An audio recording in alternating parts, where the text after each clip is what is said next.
இன்னைக்கு நம்ம என்ன பார்க்க போறோம்னா முக்கிய சட்ட திருத்தங்கள் அதை பற்றி தான் பார்க்க போகிறோம். பாலிட்டியில் முக்கிய சட்ட திருத்தங்கள் பார்க்க போகிறோம். 42வது சட்ட திருத்தம் மினி கான்ஸ்டியூஷன் அப்படின்னு சொல்லுவாங்க. முக்கியமான சட்ட திருத்தம். இதில் வந்து பார்த்தீங்கன்னா எப்போ கொண்டு வந்து பார்த்தோன்னா 1976 கொண்டு வந்திருப்பாங்க.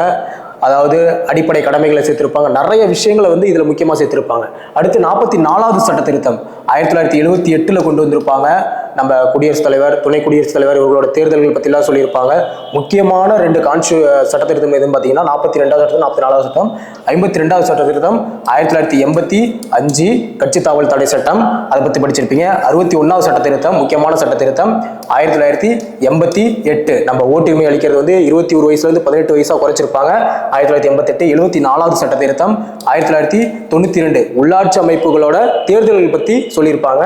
101வது சட்ட திருத்தம் 2017 ஜிஎஸ்டி இதை பற்றி சொல்லியிருப்பாங்க. முக்கியமான சட்ட திருத்தங்கள் இது உங்களுக்கு யூஸ்ஃபுல்லாக இருக்கும்.